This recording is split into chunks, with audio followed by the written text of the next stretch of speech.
वो जगह मेघा के ससुराल बाड़मेर से बहुत ज्यादा दूर नहीं थी, जहां एक महिला ने एक बच्चे को जन्म दिया था। ये आधा तुझ पे गया है और आधा मुझ पे गया है। ये देख चंदा,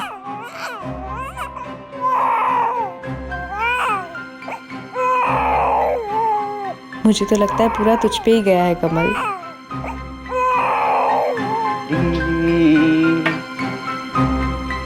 आगे वाला।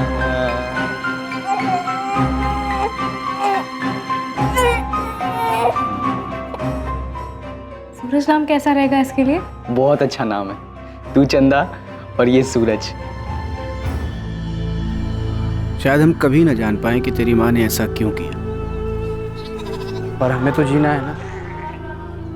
तेरी माँ तुझसे और मुझसे बहुत प्यार करती थी और उसने जो कुछ भी हमें सिखाया है उसी के सहारे आगे की जिंदगी काटनी है। हमें खुश रहने की कोशिश करनी है। भजन ने तो जिद बांध लिया लगा, दोबारा शादी नहीं करेगा। मगर जगत को एक माँ की जरूरत है, तथा जगत भी अपने ही घर का बच्चा है। राकेश और जगत हमारे लिए हमेशा बराबर होने चाहिए। हो सके तो जगत को भी अपना बेटा मानकर एक माँ का प्यार देने की कोशिश करना। सुनो, मुझे माफ कर दो, मैं हमेशा आप पे शक करती थी। सभी ने किया था लता, कुछ लोग तो आज भी करते हैं। मगर ये सब भूल जाओ, मेरे दिल में किसी के लिए कोई मलाल नहीं है। बस किसी दिन मेघा के उठाए इस कदम की वजह पता चल जाए तो अच्छा होगा। भूपेन गुलेरिया ने पहले अपने भाई और अब अपनी पत्नी से जो कहा था, क्या वही सच था? क्या मेघा गुलेरिया ने कदम सिर्फ इसलिए उठाया था ताकि वो सारी प्रताड़ना से दूर अपनी खुशियां ढूंढ सके, या फिर इसके पीछे कोई और ही वजह थी? मेघा के इस कदम को उठाने के पीछे की वजह को ढूंढना आसान नहीं था, और वहीं दूसरी तरफ एक गांव में एक 12 साल का लड़का इस बात का जवाब तलाश रहा था कि उसकी मां अचानक कहां गायब हो गई थी।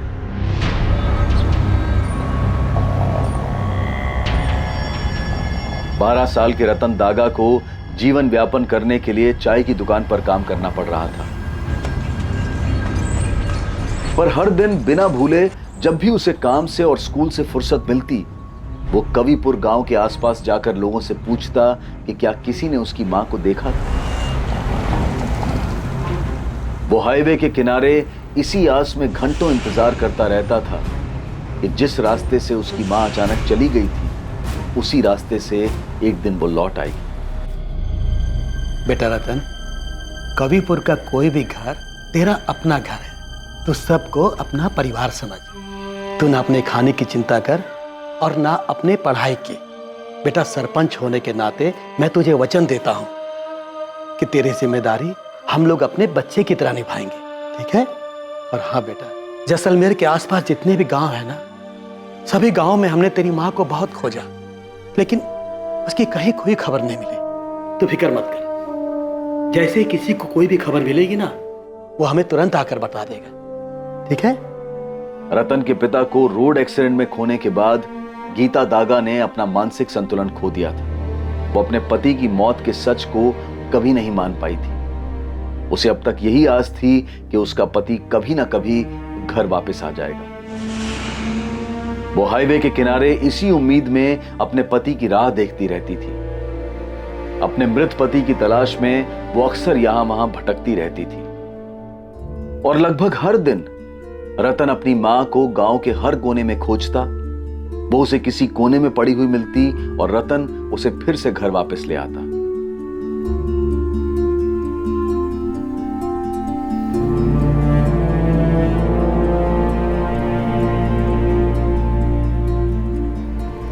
लेकिन साल 2003 में एक दिन रतन ने पूरा गांव छान मारा, पर उसे उसकी मां कहीं नहीं मिली। पर उसने ये उम्मीद कभी नहीं छोड़ी थी कि कभी ना कभी उसकी मां को घर का रास्ता याद आ जाएगा, या फिर एक दिन वो खुद अपनी मां को ढूंढ लेगा और उसे घर वापस ले आएगा। लेकिन रतन अपनी मां का पता नहीं लगा पाया। कहीं ना कहीं रतन दागा की तकलीफ और भजन गुलेरिया और उसके बेटे जगत गुलेरिया की तकलीफ के तार जुड़े हुए थे, और साथ ही जुड़ी थी मेघा गुलेरिया की कहानी कि आखिर उसने क्या और क्यों किया था। और यह कहानी तब शुरू हुई थी जब भजन गुलेरिया अपनी पत्नी मेघा को जानता भी नहीं था। कमल धीरे, कमल क्या कर रहा है? कमल धीरे कर, कमल रोक, साइकिल रोक। मैंने कहा ना साइकिल रोक। दोबारा ऐसा किया ना तो तेरी साइकिल पे बैठूंगी नहीं मैं। रोज रोज इतना चिल्लाती रहती है, कभी गिराया तुझे मैंने? पर मुझे डर लगता है ना। अच्छा सुन, घर पे कल बोल देना स्कूल से पिकनिक के लिए फोर्ट ले जा रहे हैं, फिर घूमने चलेंगे। 3 बार पहले भी यही बहाना बना चुकी हूँ। फिर से कहूंगी तो माँ पूछेंगी कि तुम्हारे स्कूल वालों को फोर्ट के अलावा और कोई जगह नहीं मिलती क्या? अच्छा, बालोतरा चलते हैं फिर। सुबह स्कूल से छुट्टी मारेंगे, बस से जाएंगे, दिन भर घूमेंगे और शाम को वापस। तू एक काम कर, तू अपनी माँ को बोल मेरे घर पे आ और मेरा हाथ मांग ले, फिर बहाना बनाने की जरूरत ही नहीं पड़ेगी। मान जाएगी माँ? अगर नहीं मानी तो? तू भागेगी मेरे साथ? कमल, मैं अपनी माँ को दुखी नहीं देख सकती। तू पहले बात तो कर, उनको मेरे घर भेज तो सही, फिर देखेंगे ना, बात होगी। फिर अगर माँ ने मना किया तो तब का तब देख लेंगे। ठीक है। माँ, हाँ, ये लड़का है, भजन नाम है। मेघा देख जरा, रिश्ता है तेरे लिए। देखने में तो थोड़ा अच्छा लगे। माँ, परिवार भी बहुत अच्छा है, बरमेर में जमीन है इनकी। लड़का 22 साल का है। हमारे चरण भाषा ने रिश्ता बताया है। मैंने मेघा का फोटो भिजवा दिया उनके हाथ। माँ, लड़के का फोटो देखते ही मैंने चरण भाई को बोल दिया कि लड़का हमें बहुत पसंद है। अब अगर वो मेघा को देखना चाहते हैं तो अगले इतवार को घर आ जाए। मेघा देख जरा, लड़का कैसा लगा? अच्छा है ना? सबसे पूछ लिया मैंने, किसी को नहीं पता कमल कहाँ गया है। उसकी माँ से पूछा क्या? अरे उनसे भी पूछा, लेकिन उनको भी नहीं पता वो कहाँ गया है। देवा बता ना, वो किसी काम वाम के लिए गया है? कोई फोन नंबर दिया है क्या तुझे? नहीं रे, होता तो बताता नहीं क्या।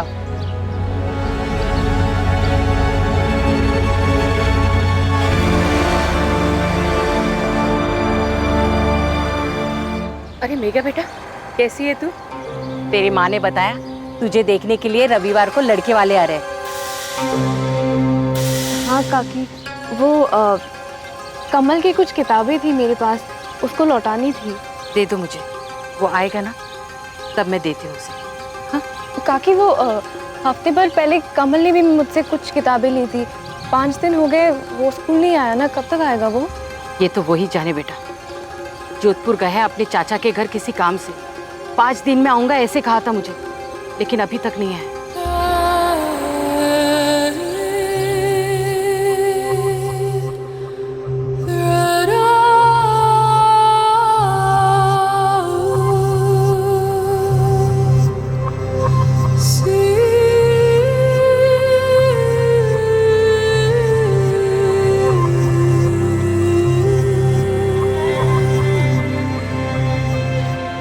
मेघा को पहली नजर देखते ही भजन गुलेरिया को उससे प्यार हो गया। लेकिन मेघा किसी से नहीं कह सकती थी कि वो किसी और से प्यार करती है। भजन गुलेरिया के साथ शादी तय हो जाने के बाद भी मेघा ने कमल का बड़ी बेसब्री से इंतजार किया, पर कमल का कोई अता पता नहीं था।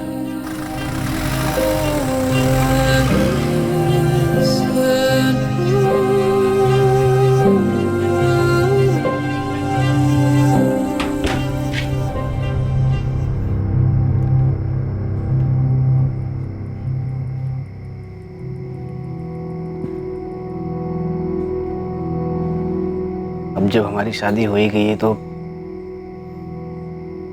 तुमको एक सच बताता हूँ। असल में मैं तो शादी ही नहीं करना चाहता था, तो माँ बापू और भूपेन भैया जबरदस्ती कसम देकर मुझे ले गए थे तुम्हें दिखाने। मैं तो शहर जाकर काम करना चाहता था, पर सच कहूँ तो जब मैंने तुमको देखा तो मेरा मन ही बदल गया। मैंने फैसला कर लिया कि मैं शादी तो तुमसे ही करूँगा। माँ बापू को तुम नहीं अच्छी लगी तो मैं अड़ जाऊंगा। तुमसे तो पूछा नहीं, शायद पूछते भी नहीं होंगे, लेकिन फिर भी मैं पूछता हूँ, क्या मैं तुमको पसंद आया?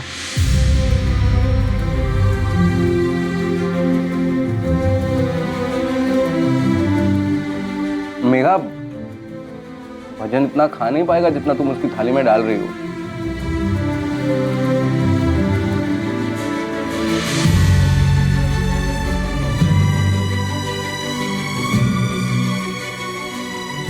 मेघा चौहान अब मेघा गुलेरिया बन चुकी थी। उसने ना सिर्फ इस शादी को स्वीकार कर लिया था, बल्कि वो इस शादी से खुश भी थी।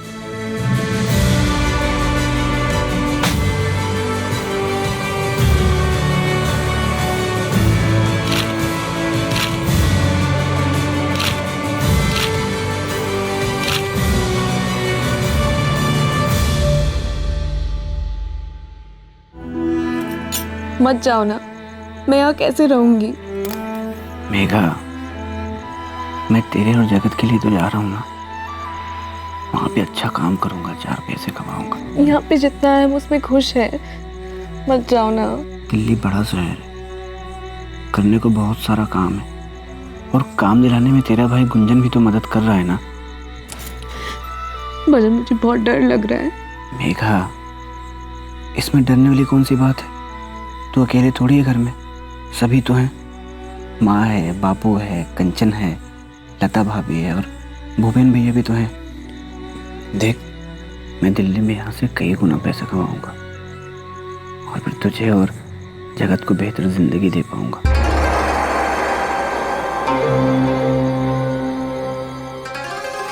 भजन बस यही सोच सकता था कि उसके दिल्ली जाने की वजह से मेघा दुखी थी। मेघा किसी भी हालत में उसे सच नहीं बता सकती थी कि उसके दिमाग में क्या चल रहा है, आखिर वो किस दुविधा से गुजर रही थी। सूरज, जवाब क्यों नहीं दे रहा? तूने दूध पी लिया? पहले दूध पी, चल खत्म कर सब। देखो उसमें मक्खी है। नाटक मत करो, थप्पड़ मारूंगी। खत्म करो। क्यों पिलाते हैं मम्मी? इतना गंदा होता है कि तेरे सेहत के लिए अच्छा है। अब पूरा खत्म कर। मम्मी पापा कब आएंगे? पता नहीं, पूछ के बताऊंगी। पापा हर बार बाहर जाते, टूर पे जाते, और उनको टाइम नहीं होता कि कब वापस आएंगे। अगली बार टीचर बुलाएंगे और आप दोनों को आना है। ठीक है, चलो अभी। वैसे पापा काम क्या करते हैं? बताया ना तुझे, तेरे पापा सेल्स में है। पापा ऑफिस में काम क्यों नहीं करते? बाकी सबके पापा ऑफिस जाते हैं, दुकान जाते हैं, हर शाम को लौटते हैं। पापा की तरह हमेशा बाहर नहीं रहते। चुप कर, हर वक्त बकवास करता रहता है। अब चल, तेरी बस निकल जाएगी। उनको बोल देना। क्या हुआ चंदा, इतना चिल्ला क्यों रही है? तो और क्या करूँ, तू बता। कमल, सूरज बड़ा हो रहा है, तेरे बारे में सवाल करता रहता है कि तू कहाँ है, तू घर क्यों नहीं आता। उसके सारे दोस्त के पापा घर वापस आते हैं। दिन भर तुझे याद करके वो अपने दोस्त के पापा के बारे में बात करता रहता है। चंदा तो समझाओ उसको, मैं काम में फंसा हुआ हूँ। बस 2 दिन की बात है, मैं आ जाऊंगा वापस। कमल, मैं सूरज की परवरिश अकेली नहीं कर सकती। हम दोनों को यहाँ पे तेरी जरूरत है। चंदा, मैंने एक बार कहा ना, मैं आ जाऊंगा वापस, काम में फंसा हुआ हूँ। तुझे क्या लग रहा है मैं तुम दोनों को छोड़ के भाग जाऊंगा? तुम दोनों के बिना जी सकता हूँ क्या मैं?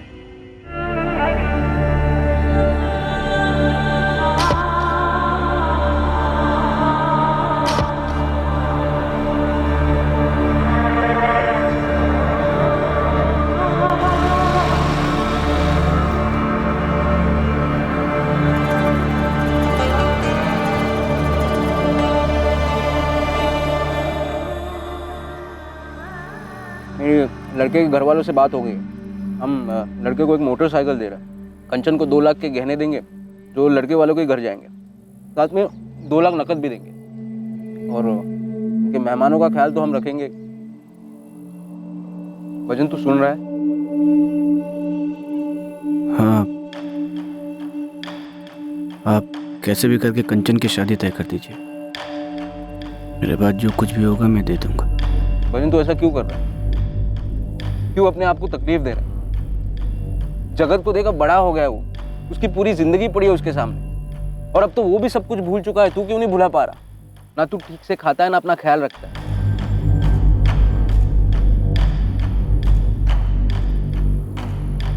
मैं काम करने जा रहा हूँ।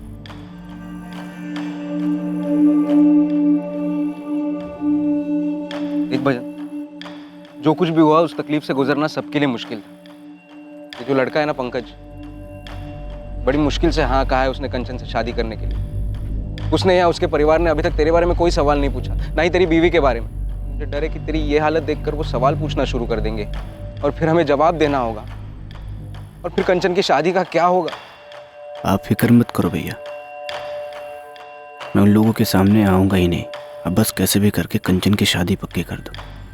बाकी जगत को आप और भाभी अपने बच्चे की तरह पाल ही रहे हो। मगर भजन, जगत तेरा लड़का है, उसे तेरी जरूरत है जिंदगी में आगे रास्ता दिखाने के लिए। सब कुछ भूलकर एक बाप का फर्ज अदा कर, क्योंकि पिछले 13 साल से तू जिस सवाल का जवाब ढूंढ रहा है वो तुझे कभी मिलने नहीं वाला। मेघा ने अपनी जान क्यों ली है हमें कभी पता नहीं चलेगा। सच तो ये है कि मेघा अब नहीं रही, और अगर किसी दिन इसकी वजह तुझे पता भी चल जाए तो उससे क्या होगा? क्या तेरे मन को शांति मिलेगी?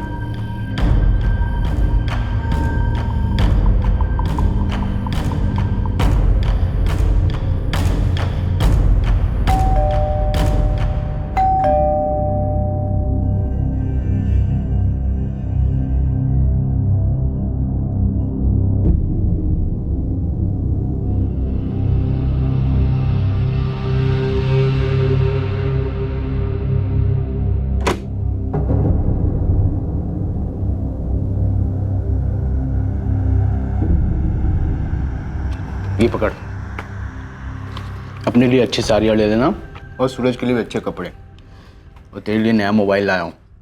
इस बार कहाँ डाका डाला कमल? चैन से खाना खाने दे चंदा, 2 हफ्ते बाद घर का खाना मिला है। सूरज को मैं क्या कहूँ कमल? झूठ बोलना पड़ता है उसे कि उसके पापा सेल्समैन है इसलिए बाहर जाते हैं। क्या होगा अगर उसे पता चल जाएगा? मेरे पास उसके सवालों का कोई जवाब नहीं है। क्या होगा अगर उसको पता चलेगा कि उसके पापा सेल्समैन नहीं चोर है? कमल तू ये सारी काम छोड़ क्यों नहीं देता? कुछ आम लोगों वाला काम करते हैं ना। कहने में बहुत आसान लगता है, कुछ और काम करूंगा तो इतने पैसे मिलेंगे क्या? न तेरी जरूरतों का ख्याल रख पाऊंगा न सूरज की। और अगर सूरज को पता चल गया तो? कैसे पता चल जाएगा? हाँ, इतने सालों से कर रहा हूँ, पुलिस को आज तक पता नहीं चला है। हाथों में सफाई है मेरे, एक रिकॉर्ड नहीं है मेरा पुलिस के पास। खामखा ही डर रही है। डर लगता है मुझे कमल, बहुत बार ये सपने में आता है। जब भी ये दरवाजे की बेल बजती है ना, ऐसा लगता है कि मैं दरवाजा खोलूंगी और पुलिस आएगी सामने और तुझे पकड़ के ले जाएगी। और सूरज बार बार ये सवाल पूछेगा कि हमने ये सब क्यों छिपाया उससे। कमल एक बार सोच के देख ले, कुछ अच्छे से चल रहा है, सूरज की पढ़ाई बहुत अच्छे से चल रही है, लेकिन अगर ऐसा हो गया तो? अगर तू पकड़ा गया तो क्या कहेंगे उसे लोग? चोर का बेटा। 13 साल हो गए, आज तक पता लगा है किसी को कि तू चंदा नहीं मेघा है? 13 साल हो गए, किसी को पता लगा है तू मरी नहीं जिंदा है? इतनी बड़ी बड़ी बातें पता नहीं लगी, इतनी छोटी सी बात पता लग जाएगी। बहुत संभल के काम करता हूं मैं, बहुत होशियारी से, हमेशा से ही। पहले भी तूने बोला था हम पकड़े जाएंगे, हुआ है क्या ऐसा कुछ? हाँ,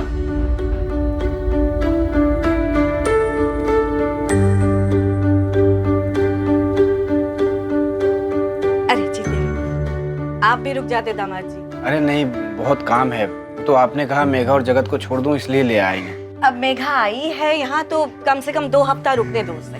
हाँ ठीक है, अच्छा मैं चलता हूँ, बस का टाइम हो रहा है। बस ठीक है।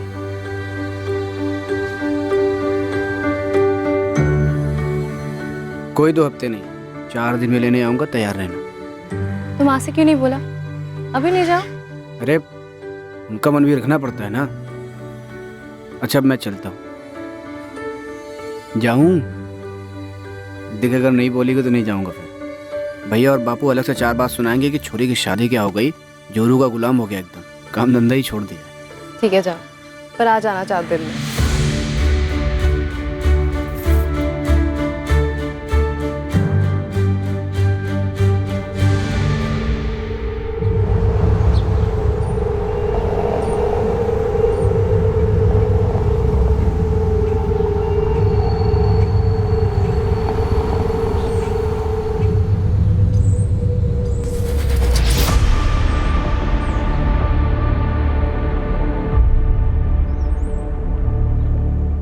कैसी है तू? तू अब तक नाराज है? मैं आया था तुझसे माफी मांगने, पर तू बाड़मेर में थी।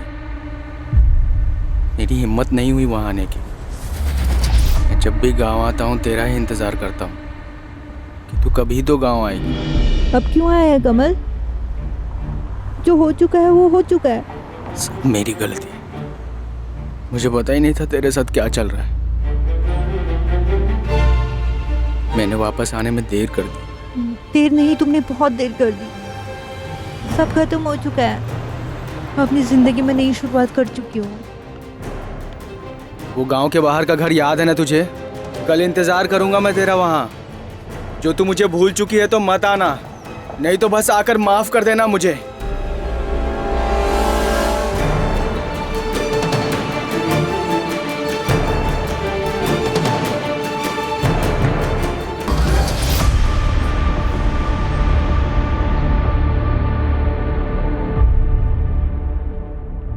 यकीन था मुझे तू आएगी।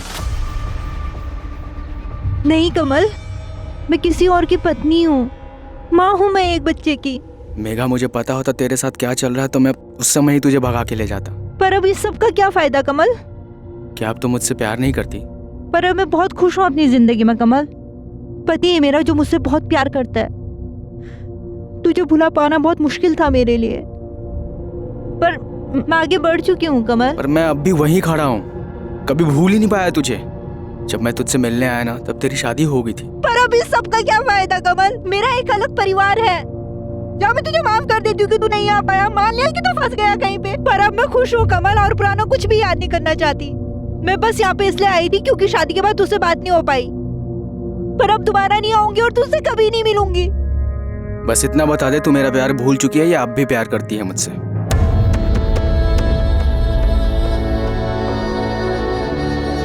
बोलना इतना आसान होता ना, तू कभी आती ही नहीं यहाँ। कमल, मैं तुझसे बहुत पहले प्यार करती थी, पर हाँ,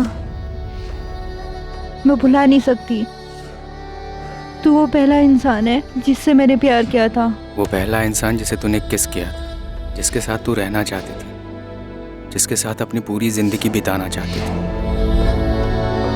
किस्मत हमारे साथ नहीं थी। जब तुझे मेरी जरूरत थी मैं था ही नहीं। पर क्या उस गलती की वजह से हम दोनों एक दूसरे को हमेशा कोसते रहेंगे, एक दूसरे से अलग हो जाएंगे? क्या उस गलती की सजा मुझे जिंदगी भर मिलनी चाहिए? मैं नहीं बदला हूँ मेघा, मैं वही कमल हूँ जो तुझसे बहुत प्यार करता है।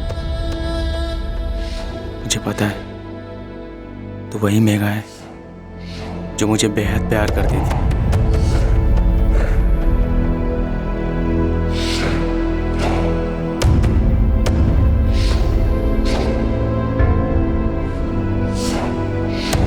मेघा, हमारी मंजिल पहले भी एक थी, आज भी एक है और हमेशा ही एक रहेगी।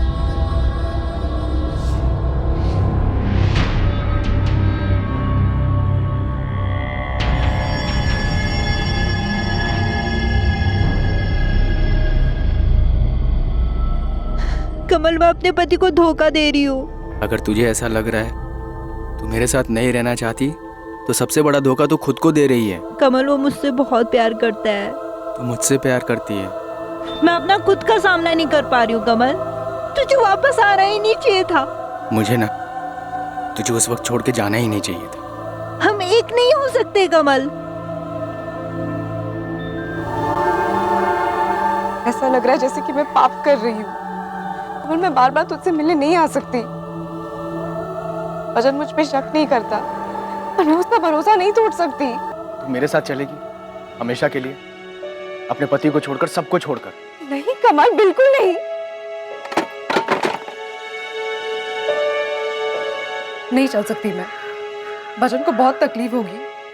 और जगत का क्या होगा? यही छोड़ दे जगत को, वो उसका बेटा है, वो संभाल लेगा उसको। नहीं, कुछ भी नहीं बिगड़ेगा मेघा। 5 साल हुए हमें एक दूसरे को देखे हुए, बात तक नहीं की थी, और अब देख सिर्फ 2 महीने हुए हमें मिले हुए, सब कुछ पहले जैसा हो गया है।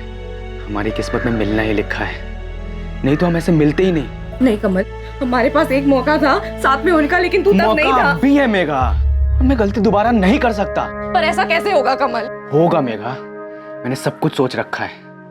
अगर तू मर जाए, अपने पति के लिए, अपने बच्चे के लिए, अपनी माँ के लिए, पूरी दुनिया के लिए। ये तू क्या कह रहा है? मेरे पास एक प्लान है। वो देवा याद है तुझे? मेरा एक और दोस्त है सुधीर, मेरे साथ ही काम करता है। मैंने उनसे बात की है, हमें किसी और को मारकर सबको ये दिखाना होगा कि वो मेघा की लाश है। लेकिन अगर किसी को मारा तो पता चल जाएगा कि खून हुआ है, और फिर पुलिस जांच करने आ जाएगी, और जांच करके पुलिस आज नहीं तो कल तुझ तक पहुंच ही जाएगी। यार मुझे मेघा चाहिए। अब वो ऐसे अपने पति को छोड़कर तो आने से रही, उसे बेइज्जती का बहुत डर है। हाँ, अगर ये साबित हो जाए कि वो मर चुकी है तो मैं उसको मना लूंगा। तो फिर कुछ सोचते हैं। इसके लिए हमें उसके जैसी एक औरत को ढूंढना पड़ेगा। ये मर गई है, ये यकीन दिलाने के लिए हमें किसी को तो मारना ही पड़ेगा, तभी सबको यकीन होगा। सही कह रहे हैं। हफ्ते भर सोचने के बाद ये तरकीब दिमाग में आई है, और देवा को तो एक औरत भी मिल गई है इसको देखकर ऐसा लगेगा जैसे तू मरी है।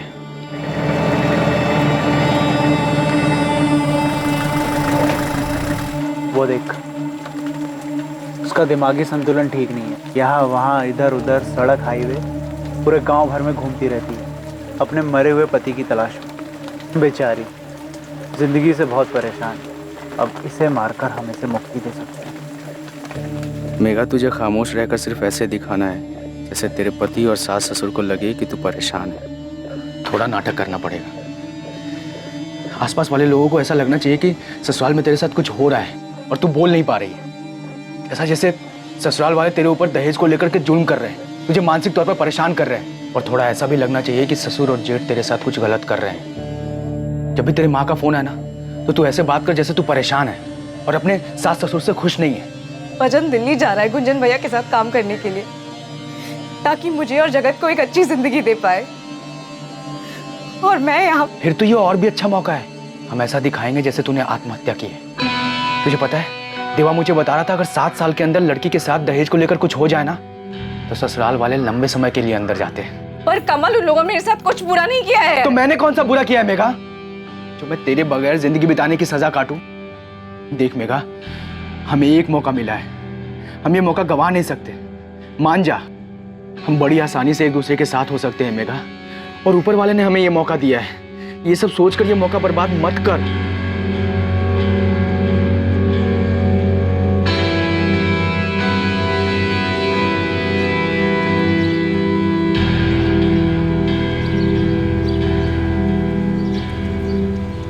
सुनो, सुनो।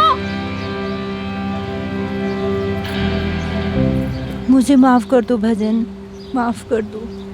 मैं तुम्हें छोड़ रही हूँ, फिर दोबारा कभी नहीं मिलूंगी। तू ऐसा करेगी तो मैं तुझे छोड़ के नहीं जा पाऊंगा।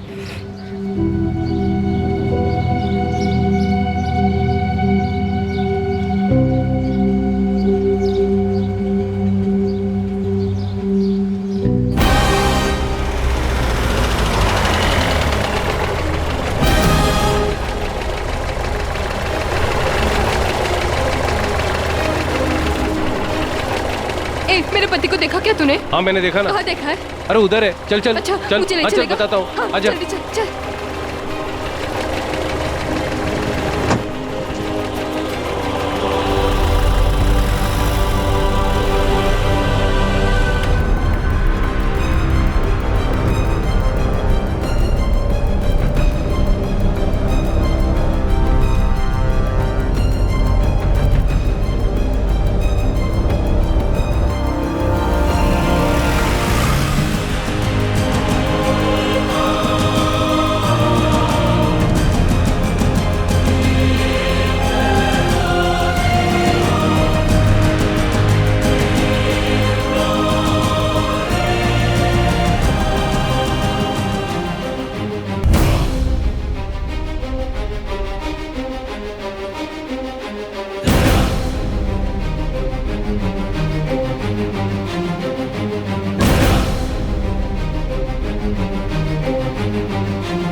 देखिए, रिपोर्ट्स के हिसाब से भजन को सेकंड स्टेज का कैंसर है। क्या कहा आपने? Second stage cancer? क्या मतलब है इसका? सेकंड स्टेज कैंसर मतलब आप लोग बस इतना समझिए कि भजन की हालत ठीक नहीं है, उसे तुरंत सिविल हॉस्पिटल ले जाइए। मैं एक नोट लिख के देता हूँ, वो आप डॉक्टर को दे देना। पापा ठीक तो हो जाएंगे ना डॉक्टर? देखिए, उन्हें इलाज की तुरंत ज़रूरत है। पहले ही काफ़ी देर हो चुकी है, आगे जाकर देर मत कीजिए। 15 सालों से भजन अंदर ही अंदर मर रहा था, या ये कहें कि वो खुद को मार रहा था। इस सवाल के जवाब में कि मेघा ने अपनी जान क्यों ली। 15 वर्षों के लंबे इंतजार के बाद भी रतन दागा को कोई अंदाजा नहीं था कि उसकी मां गीता दागा कहां चली गई थी और उसके साथ क्या हुआ था। क्या भजन गुलेरिया और उसके बेटे जगत गुलेरिया को कभी मेघा की सच्चाई के बारे में पता चल पाएगा? क्या रतन दागा को कभी उसकी मां के लापता होने की हकीकत का पता चल पाएगा? किस्मत के कारण यह अपराध एक लंबे समय तक सामने नहीं आ पाया था, लेकिन इसका खामियाजा कई जिंदगियों को चुकाना पड़ा था। लेकिन 2018 में किस्मत एक बार फिर पलटने वाली थी और 15 साल पहले हुआ जुर्म अब सबके सामने आने वाला था।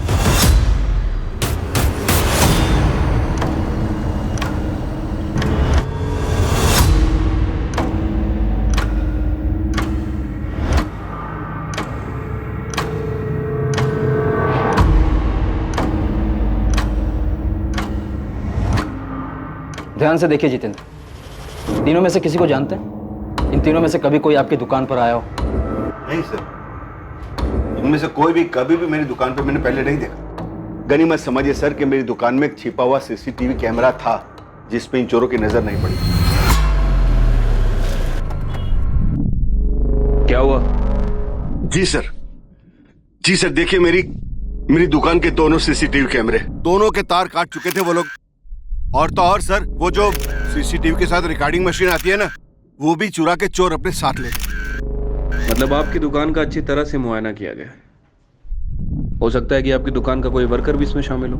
नहीं सर, मुझे ऐसा नहीं लगता, क्योंकि सर यहाँ पे देखिए, यहाँ एक और छुपा हुआ सीसीटीवी जिसमें सेल्फ रिकॉर्डिंग हुआ है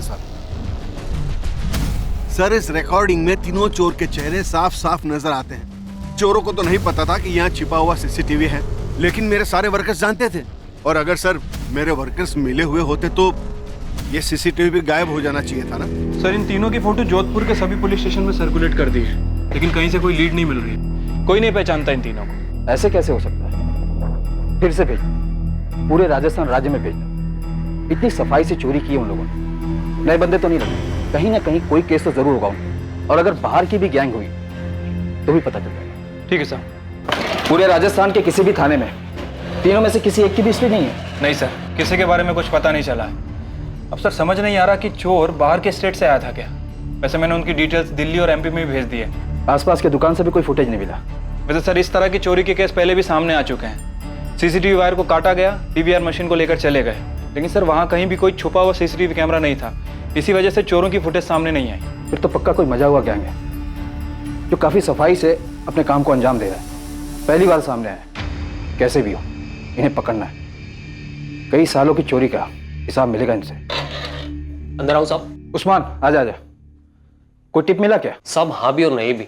मतलब मुझे और ना मेरे बंदों को इन तीनों की कोई हिस्ट्री का पता ही नहीं चला, लेकिन इनमें से एक बंदा है, इसका पता चला है। इसका नाम है कमल राजपूत। अपना एयरपोर्ट रोड साइड इसका घर है। मैंने डबल चेक किया साहब, ये बंदा कमल राजपूत ही है। घर में बीवी रहती है जिसका नाम है चंदा राजपूत। छोटा बच्चा है सूरज। बाकी इसका अगला पिछला सब पता कर रहा हूं मैं।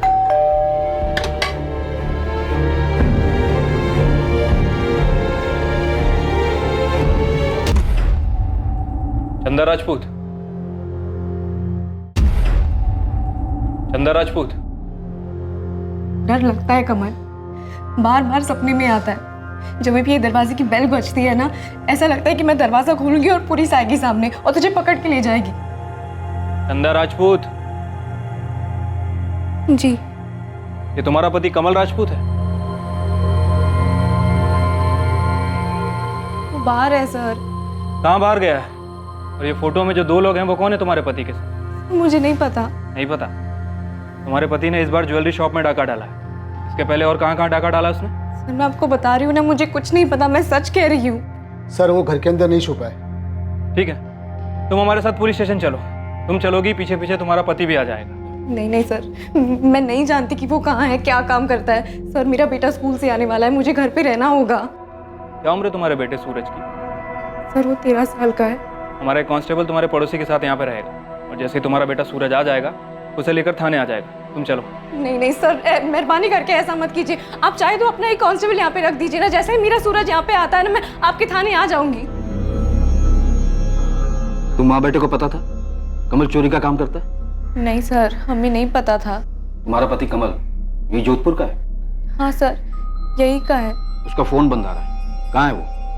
सर मुझे नहीं पता। सर, इनका बेटा सूरज बोल रहा है कि उसके फादर सेल्समैन है, कई दिनों तक घर से बाहर रहते हैं। सेल्समैन? कैसा सेल्समैन? चंदा राजपूत? सर मुझे नहीं पता। चंदा, तुम्हें कुछ पता भी है या नहीं?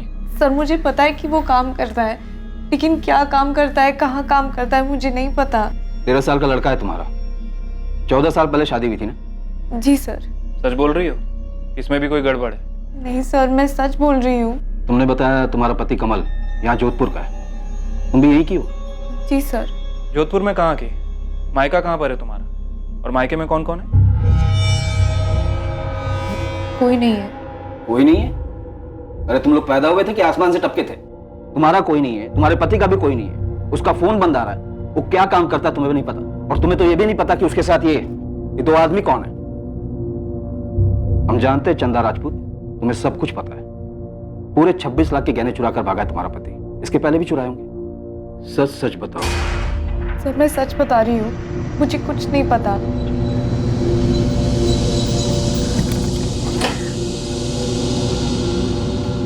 सलाम साहब, ये चंदा झूठ बोल रही साहब। इसका पति कमल राजपूत जैसलमेर के रूपनगर गांव से है, और वहीं पर उसकी मां मनीषा राजपूत भी है।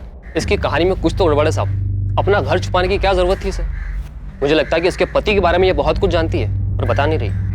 ठीक है, वो सब हम देख लेंगे, लेकिन तेरे लिए सबसे बड़ा काम है कमल राजपूत के दोनों साथियों का पता लगा। मुझे नहीं खाना है और मुझे स्कूल भी नहीं आना है कभी भी। मम्मी पहले मुझे ये बताओ, नीचे पुलिस क्यों खड़ी है? पापा ने चोरी की, सब कह रहे हैं। बेटा मुझे नहीं पता, उनका फोन नहीं लग रहा है मुझे। आप झूठ बोल रहे हो। मम्मी सच बोलो, पापा ने चोरी की है, वो चोर है। चुप क्यों, बोलो ना।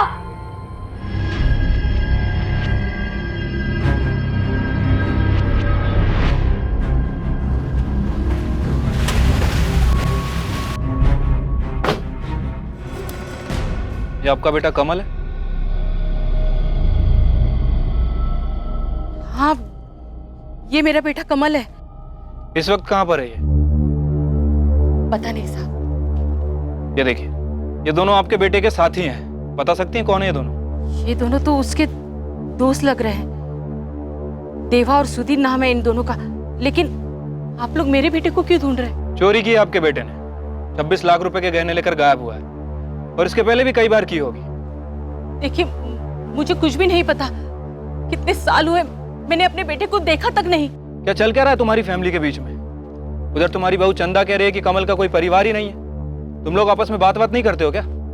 देखिए, मैं किसी चंदा को नहीं जानती, और मुझे ये भी नहीं पता कि कमल ने शादी कर ली है। तब तो आप अपने पोते सूरज को भी नहीं जानती होंगी। कमल को देख के 15 साल हो गए। 15 साल पहले वो गया, आज तक नहीं लौटा। वो ना कोई चिट्ठी भेजी और ना ही कोई फोन किया उसने।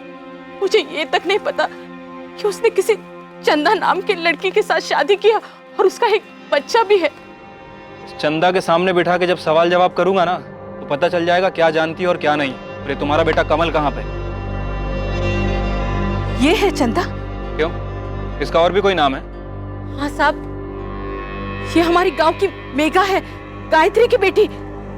लेकिन ये तो 15 साल पहले मर चुकी है। मेघा 15 साल पहले मर चुकी है? हाँ साहब, ये मेघा चौहान है। शादी के बाद ये मेघा गुलेरिया बन गई थी। 15 साल पहले उसने आत्महत्या कर ली। ससुराल वाले दहेज मांग रहे थे उससे, इसलिए मिट्टी का तेल छिड़ककर उसने खुद को जला दिया। ये मेरे बेटे की पत्नी कैसे हो सकती है? आप लोग पक्का इस मेघा से मिले हो? ये आपकी बेटी मेघा है?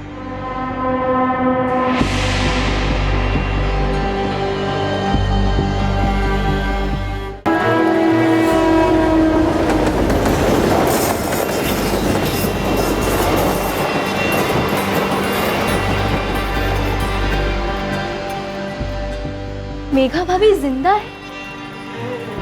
फिर ऐसे कैसे हो सकता है? पुलिस ने तो यही बताया। उसने अपना नाम भी बदल दिया था, चंदा बन गई है वो। फिर कोई मरा हुआ जिंदा कैसे हो सकता है भैया?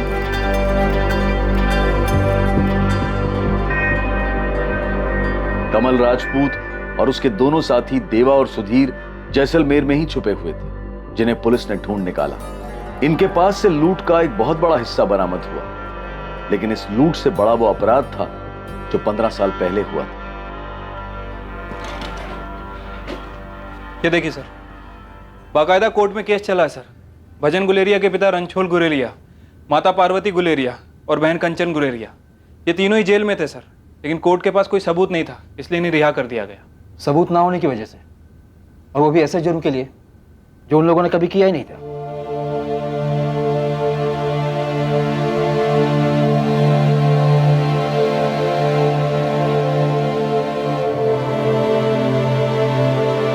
मुझे किसी से नहीं मिलना है, मेरे साथ जबरदस्ती नहीं कर सकते ऐसे भी। हाथ छोड़, मैंने कहा ना मुझे किसी से चंदा, मेरी बात सुन।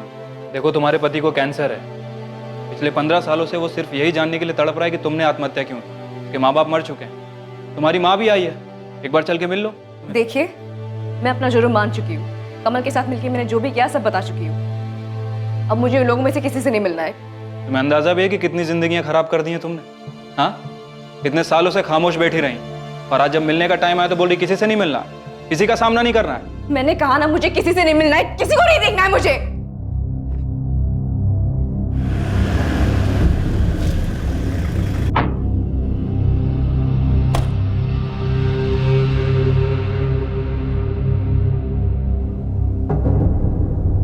किडनैपिंग के केस पर क्या हुआ? सर, मैं रतन दागा।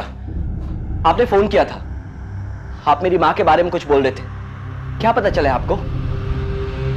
हाँ रतन, बैठो। जी सर। रतन, हमने पता किया 15 साल पहले तुम्हारी माँ को मार दिया गया था और उन्हें जलाकर मारा गया, और इस काम को एक कपल ने मिलकर अंजाम दिया क्योंकि वो साथ में भागना चाहते। तुम्हारी माँ की लाश को उस औरत की लाश बताकर ये साबित करना चाहते थे कि उस औरत ने आत्महत्या कर ली, ताकि सबको यही लगे कि वो भागी नहीं, मर गई। मेघा गुलेरिया नाम था उसका।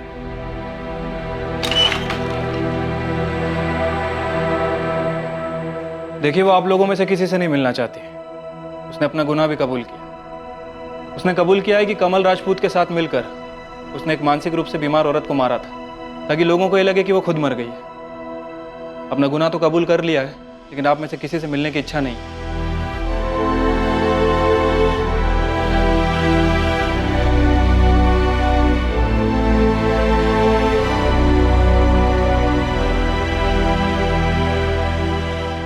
मैं आपसे हाथ जोड़कर माफी मांगती हूँ दामाद जी, मुझे माफ कर दे।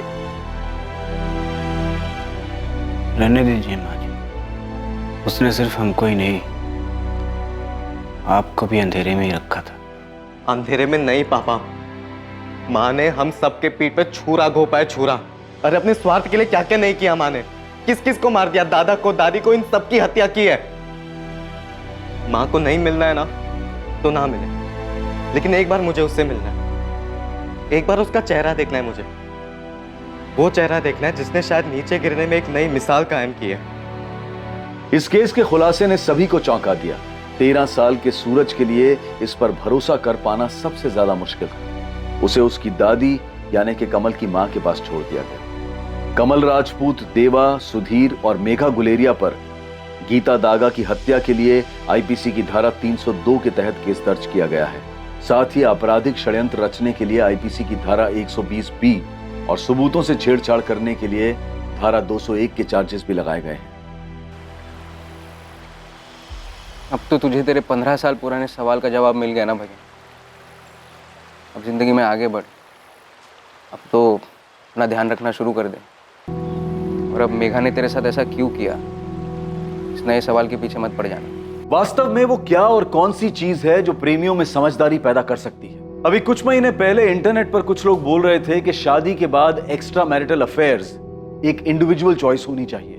ये एक व्यक्तिगत विचार है और इसका ना तो हम समर्थन करते हैं और ना ही खंडन। ये आपको सोचना है कि क्या सही है और क्या गलत। एक तरफ इस जघन्य अपराध में शामिल किरदार 14 सालों तक कभी रोशनी में नहीं आए, लेकिन एक लाश सामने थी जो देखने में हूबहू मृतक महिला की तरह लग रही थी, लेकिन बहुत ही बुरी तरह जली हुई हालत में। ऐसे मामले में मृतक महिला का डीएनए टेस्ट किया जाना चाहिए था।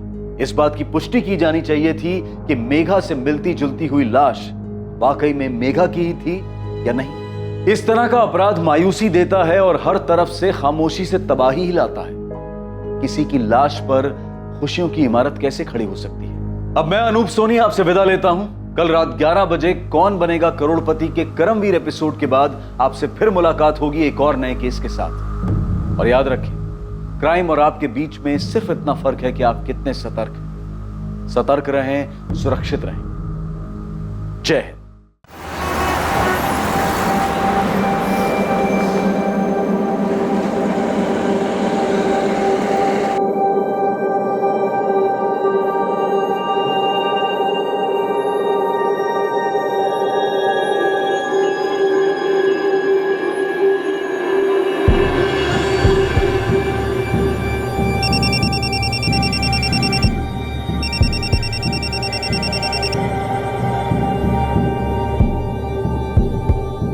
मैंने तुमसे कहा ना मुझे कुछ नहीं सुनना।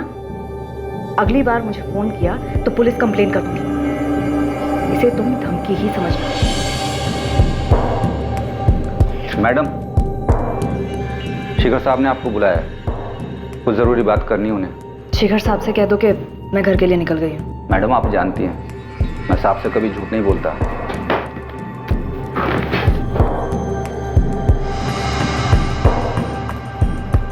अब आपको झूठ बोलने की जरूरत नहीं है।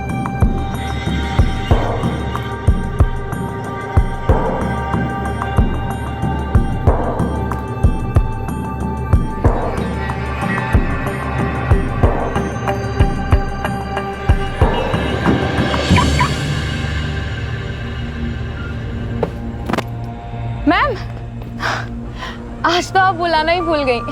वो तो अच्छा हुआ मैंने आपको जाते हुए देख लिया। जानवी, आज मुझे कुछ काम है, तुम कैब ले लो। It's okay ma'am, no problem. See you tomorrow. Good night. Night. Devika office से निकल गई।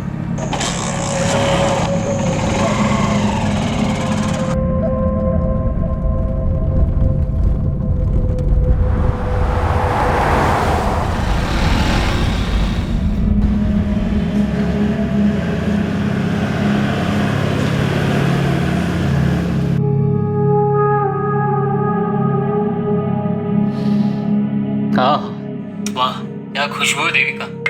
कैसी लगी डिश? मैंने खास तुम्हारे लिए बनाई है। बस तुम घर जल्दी आ जाओ, हम लोग साथ में खाना खाएंगे। पुरुषोत्तम, तुम खा लो, मैं शिखर के साथ खा चुकी हूँ। देविका, पूरे दिल्ली में तुम्हें ऐसा लजीज चिकन कहीं नहीं मिलेगा। ये स्वीट हस्बैंड बनने वाला ड्रामा बंद कर दो। तुम चाहे जो कर लो, मैं अपना फैसला बदलने वाली नहीं। आज तक मैंने तुम्हारी हर घटिया हरकत नजरअंदाज की, लेकिन इस बार तुमने हमारी प्रॉब्लम्स पे विद्युत को लाकर ठीक नहीं किया। तो मैं और क्या करता? तुम तो मेरी बात मानने से रोकी। मुझे लगा कम से कम तुम अपने बेटे की बात तो मानोगी। तुम अपनी मनमानी करती हो, बेटा यहाँ पे अपनी मनमानी करता है, और मैं तो यहाँ पे।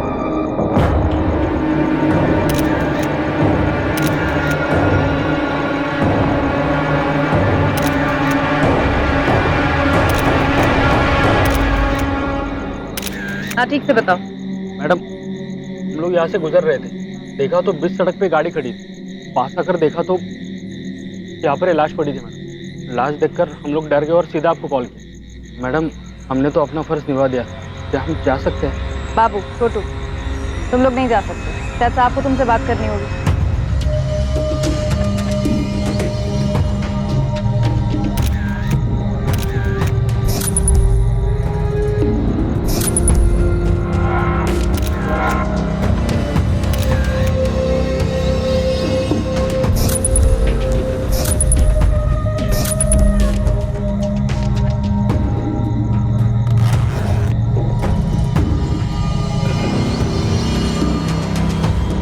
मैडम,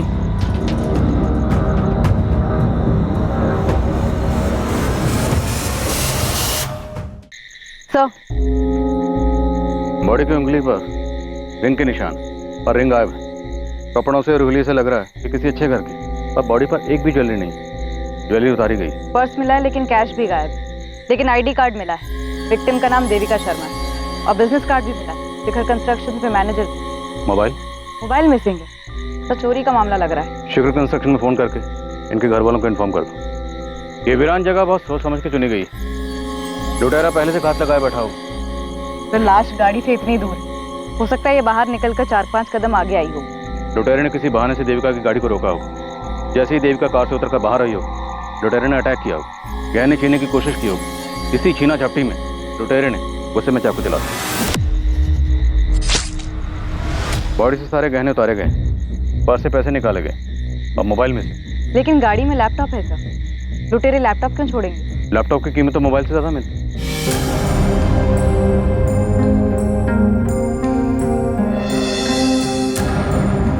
देविका, देविका, देविका, ये सब क्या हो गया?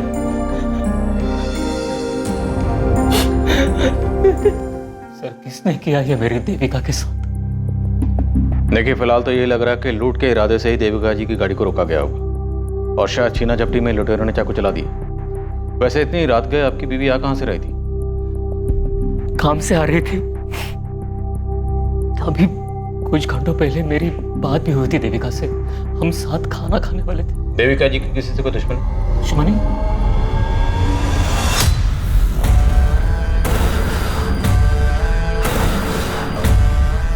शिखर से देविका नहीं रही, छोड़ के चली गई वो।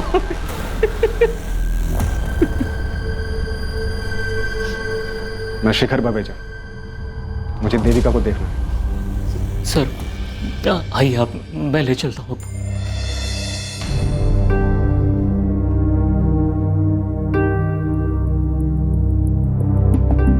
शिखर बवेजा मतलब शिखर कंस्ट्रक्शन के मालिक, राइट? जी सर, मेरी मम्मी के बॉस। बॉस होते हुए रातों रात दौड़े चले आए।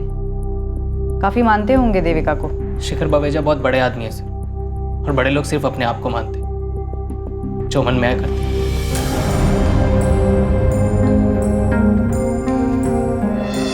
इतनी बेरहमी से मारा है देविका को। मैं बाहर हूं, मुझसे देखा नहीं जाता देविका को इस हालत में। पुरुषोत्तम जी, याद करिए, देविका का किसी से कोई झगड़ा हुआ हो, कोई अनबन रही हो? जी नहीं, देविका तो अपने काम से काम रखती थी। उसके लिए तो उसका अपना घर और उसकी जॉब, बस यही उसकी दुनिया थी। शिखर जी, देविका आपके साथ काम करती थी। कंस्ट्रक्शन लाइन जैसी कॉम्पिटिटिव फील्ड में अक्सर दुश्मनियां हो जाती हैं। क्या देविका की जान को किसी से खतरा था? खतरा मुझे था, दुश्मन मैंने पाले। और देविका पर इस तरह से हमला। तो हो सकता है आपके दुश्मनों में से किसी ने आपको चोट पहुंचाने के लिए ये सब किया। किसी में इतनी हिम्मत नहीं है कि शिखर बवेजा को चोट पहुंचा सके। अगर फिर भी अगर किसी ने ये जुर्रत की है तो उम्मीद करता हूं कि जल्द से जल्द आप उन्हें गिरफ्तार कर लें। आप बेफिक्र रहिए, हम पूरी कोशिश करेंगे। कोशिश नहीं, मुझे रिजल्ट्स चाहिए, और वो भी जल्दी।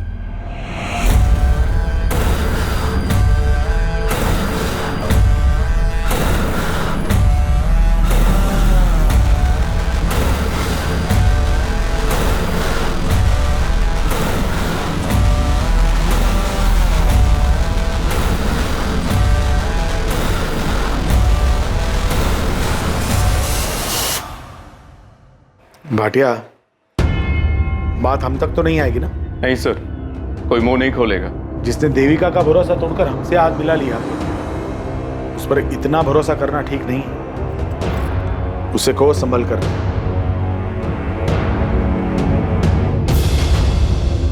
अविनाश, ये न्यूज़ देखी तुमने?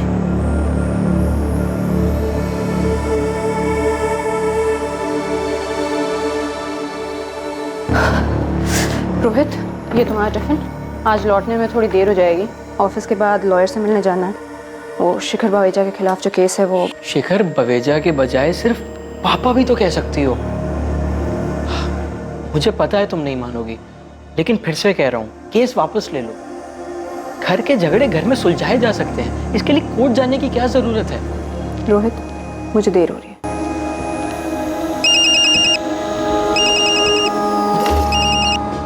हेलो, सिद्धांत चाचा।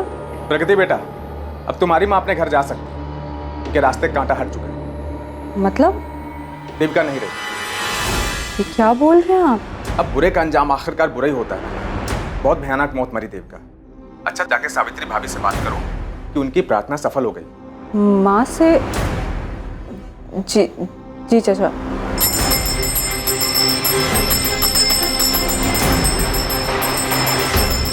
सावित्री दीदी तो देविका नहीं रही।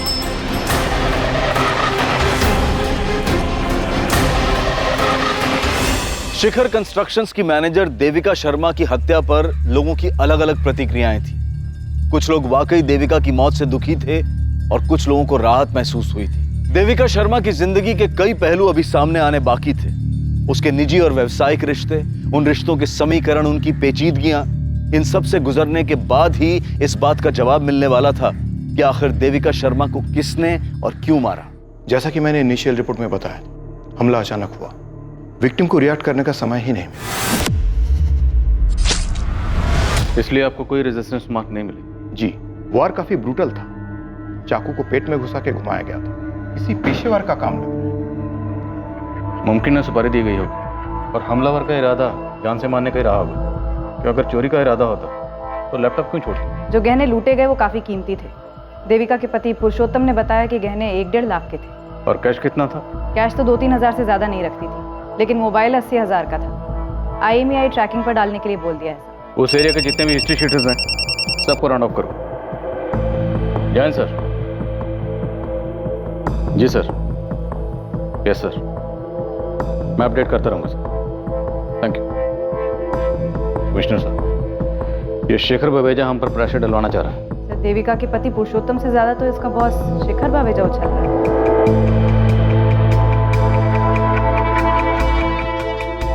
विद्युत बेटा जल्दी करो, तुम्हें कॉलेज छोड़ के मुझे मीटिंग के लिए पहुंचना है। शिखर अंकल वेट कर रहे होंगे मेरा। चाबी कहाँ रख दी मैंने? मम्मी, चाबी। आप भी ना दिन पे दिन भुलक्कड़ होती है। वैसे मेरे पास एक आइडिया है। क्या? आप ना मुझे एक बाइक दिला दो, फिर ना मेरी वजह से आपको देर होगी और ना शेखर अंकल को आपकी वजह से। अच्छा बहाना है बाइक लेने का। चलो जल्दी। मम्मी तुम बेकार में ही डर रही हो। मैं तो कभी 60 की स्पीड भी क्रॉस नहीं करता और सारे ट्रैफिक रूल्स भी फॉलो करता हूँ। और ये मत सोचना किसी लड़की को इंप्रेस करने के लिए बाइक मांग रहा हूँ। अच्छा, तो फिर बाइक लेने का फायदा ही क्या? ये मेरी बाइक की चाबी। तुम्हारा advance birthday gift. Yes, you are the best mummy, my super mom. Vidyut बेटा, कुछ खा ले। मुझे नहीं खाना, आप खा लो। तुम नहीं खाओगे तो मैं कैसे खा पाऊंगा? हाँ? अच्छा बेटा सुन, शिखर सर से मेरी बात हुई। क्या? आप सबसे पहले तो ये शिखर सर बोलना बंद करो। वो मम्मी के बॉस थे, आपके बॉस नहीं। और क्या जरूरत थी आपको उनसे बात करने की? उनकी मनमानी की वजह से ही तो ये सब बिगड़ा था। बेटा, बड़े लोग मनमानी करते हैं क्योंकि उनकी मनमानी चलती है। और तू पुरानी बातें भूल जा। शिखर सर ने कहा है तू चाहे तो वहां फिर से काम शुरू कर सकता है। आपको जरा भी शर्म नहीं आती क्या पापा? आपके अंदर थोड़ा भी सेल्फ रिस्पेक्ट है भी या नहीं? विद्युत बेटा कुछ खा तो ले। ठीक है कमिश्नर साहब, आई होप आपके ऑफिसर्स आपके किए हुए प्रॉमिस को निभाएंगे। Thank you sir. मैं आप सभी से सिर्फ एक बात कहना चाहता हूं, देविका अब नहीं है, लेकिन ये कंपनी है और ये कंपनी जितनी मुझे अजीज है उतनी ही देविका को भी थी। शिखर कंस्ट्रक्शंस का नाम हमेशा शिखर पर ही रहना चाहिए। यही देविका को हमारी श्रद्धांजलि होगी। जानवी, देविका की जितनी भी फाइल्स हैं मेरे केबिन में लेकर आओ। जी सर।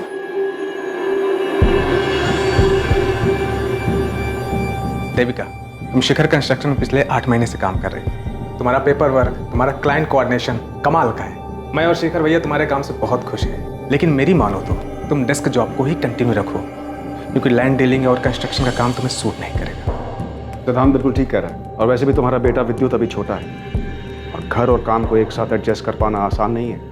इसलिए जितनी तुम्हारी कैपेसिटी है उतना ही काम हाथ में लो। सर, मेरी कैपेसिटी मुझसे बेहतर और कौन जान सकता है? लेकिन टाइम कैसे मैनेज करोगी देविका? दोनों में से एक के साथ कॉम्प्रोमाइज होगा और मुझे डर है कहीं वो मेरा बिजनेस ना हो। सर, ऐसा नहीं होगा। आप दोनों की तरह शिखर कंस्ट्रक्शंस को शिखर तक पहुंचाना अब मेरा भी सपना है।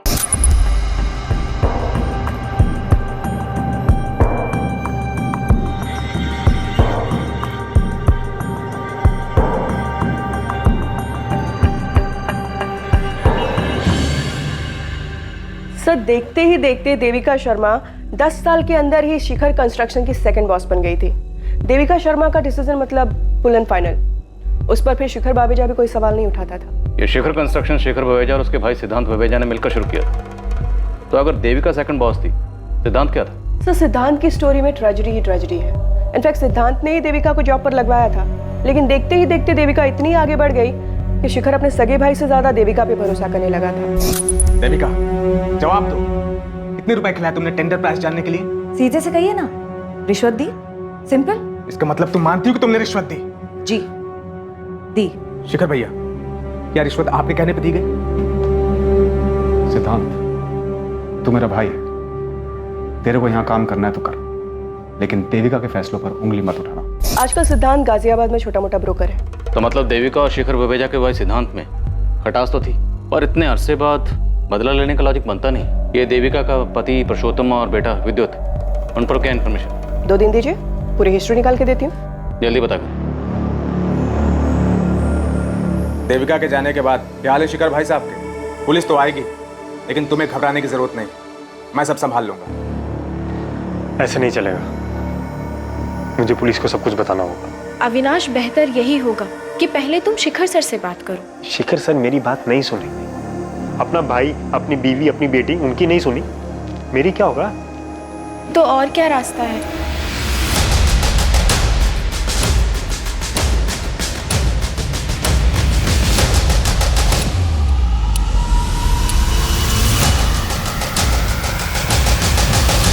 सर, हमें मम्मी की बॉडी कब तक मिलेगी? 2 दिन में मिल जाएगी। इन तस्वीरों को देखकर ऐसा लगता है कि तुम अपने पापा के बजाय शायद मम्मी के ज्यादा करीब थे।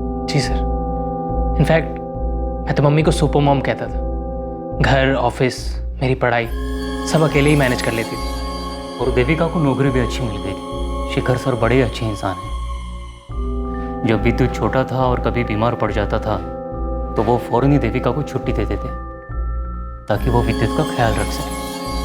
आप भी तो ख्याल रख सकते थे ना पापा? सर, ये देविका की फोटो, यही ज्वेलरीज वो रेगुलर पहनती थी।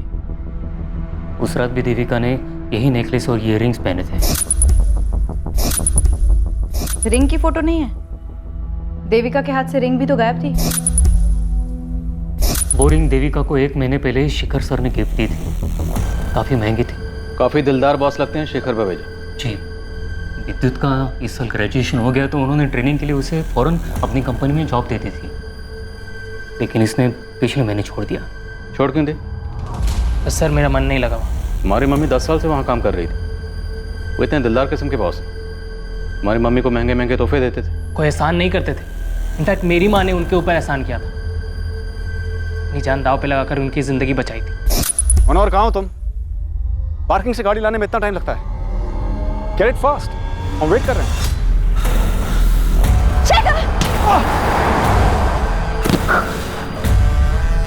देविका, देविका, देविका, आंखें खोलो देविका। मनोहर, मनोहर, देविका। शिखर बवेजा उस दिन शिखर से भी ऊपर चले जाते और अपनी मनमानी करने के लिए जिंदा ना रहते अगर मेरी माँ ना होती। तुम बार बार एक लफ्ज का इस्तेमाल कर रहे हो, मनमानी। ऐसी क्या मनमानी की थी शिखर बवेजा ने? बिजनेस के नाम पर, पैसे के दम पर किसी का भी प्लॉट अपने नाम करवा लेना। अपनी बेटी से सिर्फ इसलिए रिश्ता तोड़ देना क्योंकि उसने अपने पसंद के लड़के से शादी कर ली। अपने सगे भाई को बिजनेस से बाहर निकाल देना। अपनी पत्नी और बेटे को घर से निकाल देना। ये सब मनमानी नहीं है तो और क्या है सर? विद्युत बेटा, ये शिखर सर का पर्सनल मामला है।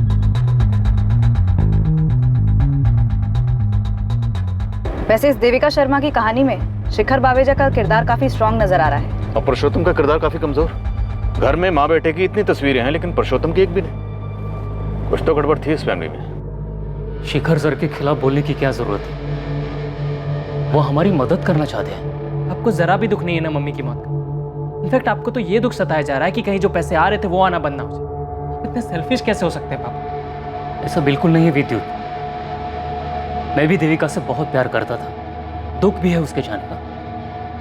हाँ, शायद मेरे चेहरे पे दिखता नहीं है क्योंकि पिछले 1 महीने से मैं खुद को इस बात के लिए तैयार कर रहा था कि देविका मुझे छोड़ के जाने वाली है। फिर भी आप शिखर बवेजा के नाम की ही माला जप रहे, जबकि सबकी वजह भी वही है। मैं नहीं करने वाला शिखर बावेजा की नौकरी। जी हाँ इंस्पेक्टर, जो रिंग देविका पहनती थी वो मैंने ही दी थी उसको। बिल है मेरे पास और उस पर रिंग की फोटोग्राफ भी है। मैं भिजवा दूंगा आपको। अच्छी बात है, आप हाथ पैर मार रहे हैं। उम्मीद करता हूं किसी नतीजे पर भी पहुंचे। साहब, बुरा ना माने तो कुछ कहूं? अगर आप मालकिन और विवेक बाबा को वापस घर बुला लेते तो। आज बोल दिया मनोहर, दोबारा नसीहत मत देना। आउट।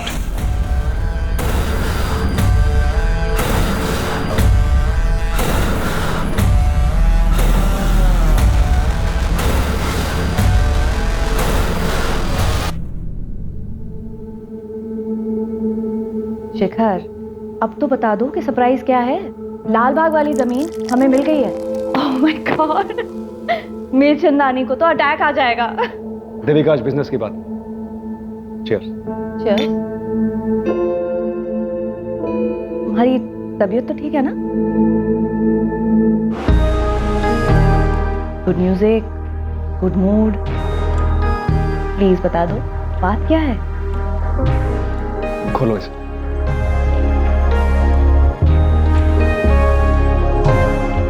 शादी करोगी मुझसे?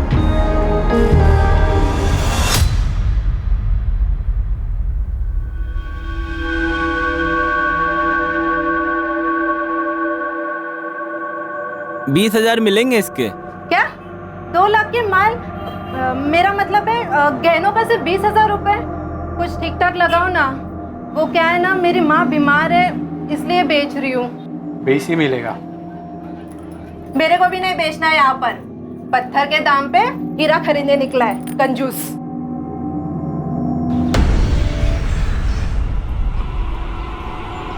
बाबू तू है क्या? मैंने बोला था ना तुझे, ये गहने तेरे पहनने के लिए है, बेचने के लिए नहीं। ऐसे गहने पहन के निकलूंगी तो लोग पूछेंगे नहीं क्या मुझे? इसलिए ना इसको बेचने में ही फायदा है। और वैसे भी ये लूट के गहने हैं, समझा? चुप कर पगली, मरवाएगी क्या? और वैसे भी दिल्ली में सिर्फ दीवारों के नहीं, हवाओं के भी कान होते हैं। और अगर गलती से पुलिस ने सुन लिया ना तो दोनों काम से गए। इस कहानी में भी कई मोड़ आने बाकी थे। पुलिस मर्डर के मोटिव को लेकर असमंजस में थी। किरदार कई थे, कहानियां भी कई थी, लेकिन हत्या का कारण अब भी गुप्त था। लेकिन जल्द ही संदिग्धों का पिटारा खुलने वाला था और कई दबे राज सबके सामने आने वाले थे।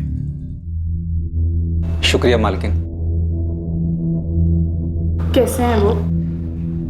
सीकर साहब बहुत अकेले हो गए, लेकिन कभी कुछ जताते नहीं। मैंने उनसे बोला कि आपको और विवेक बाबा को वापस बुला लें, लेकिन उन्होंने मुझे डांट दिया। पर आप फिक्र ना करें, वो देविका तो अब रही नहीं। साहब एक दिन खुद आपको लेने आएंगे। नहीं जाऊंगा मैं उनके पास। वो लेने भी आएंगे ना, तब भी नहीं जाऊंगा, बोल देता हूँ। चुप रहो विवेक, तुम भी अपनी बहन के जैसी बातें करने लगे हो। उनका ख्याल रखिएगा और ऑफिस में जो कुछ भी हो रहा है उसकी खबर देते रहिएगा। जी मालकिन। सर, ये देविका के पति पुरुषोत्तम और उसके बेटे विद्युत का कंप्लीट केवाईसी निकाला है। ये पुरुषोत्तम थोड़ा अजीब कैरेक्टर है। नवाब की तरह जीता है, ना कोई काम ना कोई जिम्मेदारी, बस मटर गश्ती करना, गप्पे लड़ाना, यही उसका काम है। पुरुषोत्तम ने आखिरी जॉब 10 साल पहले की थी और जवानी में जितने भी जॉब किए कहीं पर भी 6 महीने से ज्यादा नहीं टिका है। और देविका से शादी के बाद तो मानो उसने VRS ले लिया हो। उसकी सोसाइटी के लोग उसकी बहुत खिल्ली उड़ाते हैं, लेकिन उसकी मोटी चमड़ी पे कोई फर्क नहीं पड़ता है। और विद्युत को? बाप से बिल्कुल उल्टा। बात बात पे पटाखे फूटते हैं उसके दिमाग में। उसके सोसाइटी के एक लड़के ने ही बताया था कुछ दिन पहले माँ बेटे में बहुत बड़ा झगड़ा हुआ था। क्या हुआ विद्युत? बाइक स्टार्ट नहीं हो रही? चल मेरे साथ कार में आ जा, तुझसे कुछ बात भी करनी है। शिखर के बारे में? शिखर अंकल बोलो बेटा। अंकल या डैडी? पापा ने मुझे सब कुछ बता दिया मम्मी। विद्युत गाड़ी में बैठो, गाड़ी में बात करते हैं। क्यों शर्म आ रही है? अब शर्म नहीं आई जब उसकी दी हुई अंगूठी पहनी आपने? मैं आपको अपनी सुपर मॉम मानता था, आपने अपने बॉस के साथ। बकवास बंद करो, अभी तुम छोटे हो, ये नहीं समझोगे। लेकिन आप एक बात अच्छे से समझ लो मम्मी, आपको उस आदमी या मेरे में से किसी एक को चुनना होगा, क्योंकि मैं नहीं देख सकता आपको उसके साथ। और अगर ऐसा हुआ ना तो मैं कुछ कर बैठूंगा, या तो मैं अपने आप को मार दूंगा, या फिर उस शिखर को, या फिर आपको। विद्युत ने हमें बताया था कि शेखर विवेजा ने अपने बीवी बच्चों को घर से निकाल दिया था। आप एक बार मेरी बात तो सुन लीजिए। मुझे तुम्हारी कोई बात नहीं सुननी, तुम्हारी शक्ल तक नहीं देखनी। तुम जाओ यहाँ से। चलो माँ, हम चलते हैं। हाँ जाओ, सब जाओ, मुझे कोई फर्क नहीं पड़ता है। Get lost। तो मतलब देविका और शेखर विवेजा के बीच में गहरा रिश्ता था, दोनों सीरियस थे। हो सकता है यही देविका के कत्ल की वजह बनी है। देखिए, आपको कोई गलतफहमी हुई। मेरे पति ने मुझे घर से नहीं निकाला है। वो मुझे थोड़ी अस्थमा की प्रॉब्लम है, इसलिए हवा पानी बदलने मैं अपने बेटे के साथ अपने भाई के यहाँ आई। अब भी वक्त है, जो भी वो बता दीजिए, वरना हम सच तक पहुँच ही जाएंगे। मम्मी ने आपसे जो कहा वही सही है। उसकी तबीयत ठीक नहीं, इसलिए हम मामा जी के घर आए। नहीं मैडम, जीजा जी और दीदी में कोई प्रॉब्लम नहीं। हाँ प्रॉब्लम थी, पर इतनी भी बड़ी प्रॉब्लम नहीं थी जो कभी ठीक नहीं हो सकती। प्रगति, पुलिस स्टेशन आ सकती हो? लेकिन आपकी माँ और भाई ये दोनों तो कह रहे हैं कि कोई प्रॉब्लम नहीं। झूठ बोल रहे हैं सब। मेरी माँ, मेरे मामा जी और कुछ हद तक मेरा भाई विवेक भी, सब डरते हैं शेखर बावेजा से। शेखर बावेजा? आप नहीं डरती अपने पापा से? नहीं, मैं किससे नहीं डरती, लेकिन मेरी माँ डरती है, मेरे बाप से, समाज से, उसके आने वाले कल से।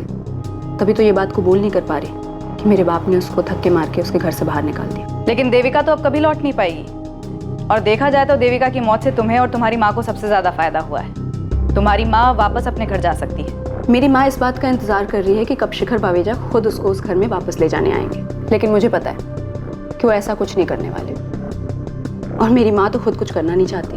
और जहाँ तक रही मेरी बात, मुझे सिर्फ उस पुश्तैनी घर से लेना देना है जहाँ से उसने मेरी माँ को धक्के मार के निकाल दिया उस देविका की वजह से, जिस पे मेरी माँ का हक है। इसलिए मैंने केस भी किया है। इसके अलावा मुझे शेखर बावेजा से कोई मतलब नहीं। तो आप अपनी और अपने परिवार की परेशानियों के लिए किसे जिम्मेदार मानती हैं? अपने पापा शेखर बावेजा को या देविका शर्मा को? अपनी माँ को। ये मेरी एम्प्लॉय है जानवी, उस रात के बारे में आपको कुछ बताना चाहती है। मैम, देविका मैम अक्सर मुझे अपनी कार में लिफ्ट दिया करती थी, लेकिन उस रात अचानक से उन्होंने मुझे कैब लेने के लिए कहा। जानवी, आज मुझे कुछ काम है, तुम कैब ले लो। It's okay ma'am, no problem. और जब वो अपनी कार लेकर बाहर निकली तब मैं वहीं पर खड़ी थी, और मैंने देखा कि जैसे ही वो अपनी कार लेकर निकली, उनकी कार के पीछे पीछे एक बाइक भी गई जो अविनाश की थी। कौन है अविनाश? अविनाश हमारी कंपनी में एक एम्प्लॉय था। कुछ दिनों पहले नौकरी से निकाला था उसे देविका ने। कंपनी के साथ फ्रॉड किया था उसने। अविनाश, ये दूसरा टेंडर है जो मीरचंदानी बिल्डर्स ने हमसे कम दाम पर भरा है। ये इत्तेफाक नहीं हो सकता। मैम, मैं आपका गुस्सा समझ सकता हूँ, लेकिन आप मुझ पे क्यों शक कर रही हैं? तो फिर डरने की क्या बात है? तुम अपना पासवर्ड बताओ, तुम्हारा ईमेल आईडी चेक करेंगे जैसे दूसरे एम्प्लॉइज का किया। Avinash@123।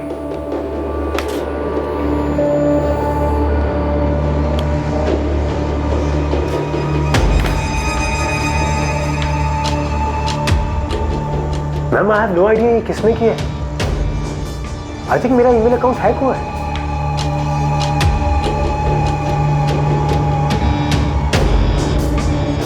इससे पहले कि मेरा हाथ उठ जाए, आउट ऑफ हियर। मैम, मैं ये नहीं कह रही हूँ कि अविनाश ने ही देविका मैम का मर्डर किया है, लेकिन वो बाइक अविनाश की ही थी और शायद चला भी वही रहा था, लेकिन उसने हेलमेट पहना था, इसलिए मैं उसका चेहरा ठीक से देख नहीं पाई। देविका ने मुझे बताया था कि नौकरी से निकाले जाने के बाद भी अविनाश उसे फोन किया करता था। मैंने तुमसे कहा ना मुझे कुछ नहीं सुनना। अगली बार मुझे फोन किया तो पुलिस कंप्लेन कर दूंगी। मुझे इस अविनाश का नंबर और एड्रेस चाहिए। जानवी, यू कैन गो।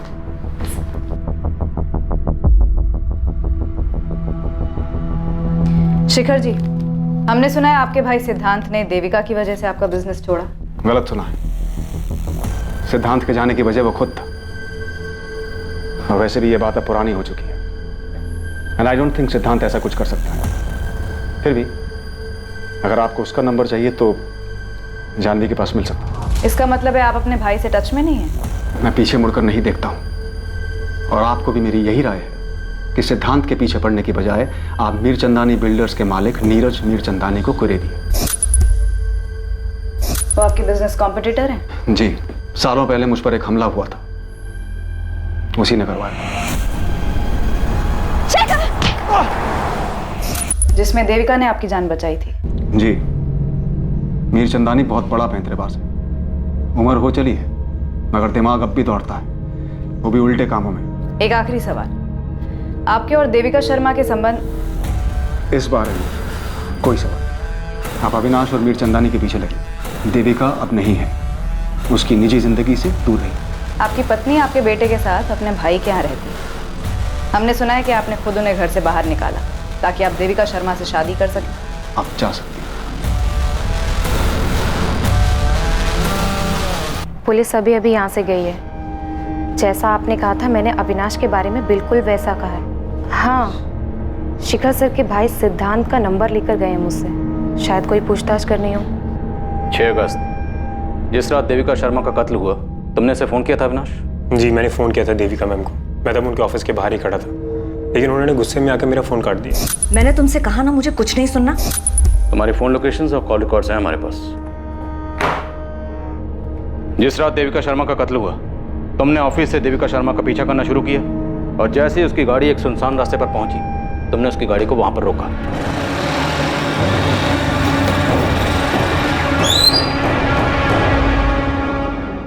तुम?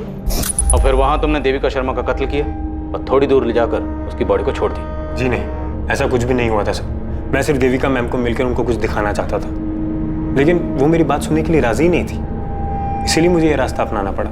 ऐसी क्या बात थी?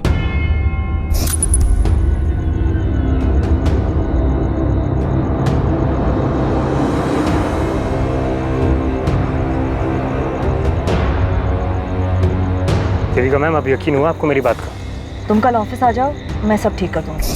लेकिन मेरी किस्मत खराब थी। उसी रात देविका मैम को किसने मार डाला। तुमने हमें बेवकूफ समझा।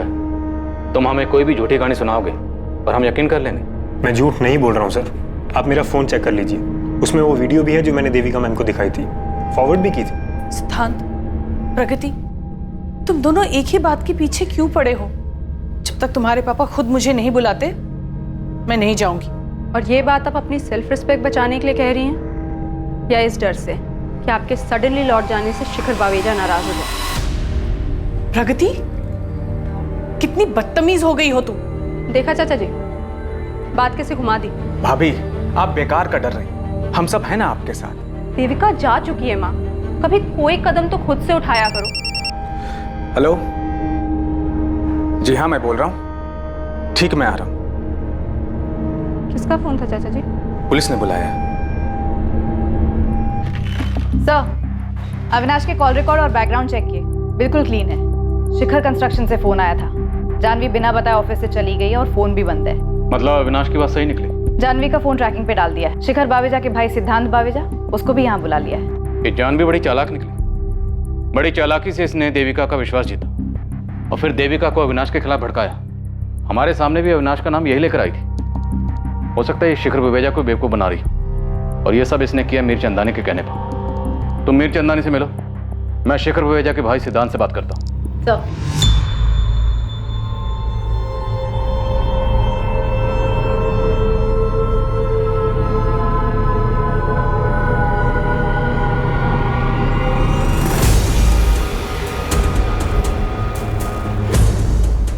मीर चंदानी जी, कुछ कहना चाहेंगे इस वीडियो के बारे में? अब क्या कहूँ सर, लेकिन सच तो यही है कि मेरे सगे भाई शिखर बावेजा ने उस देविका के लिए मुझे बिजनेस से निकाल दिया।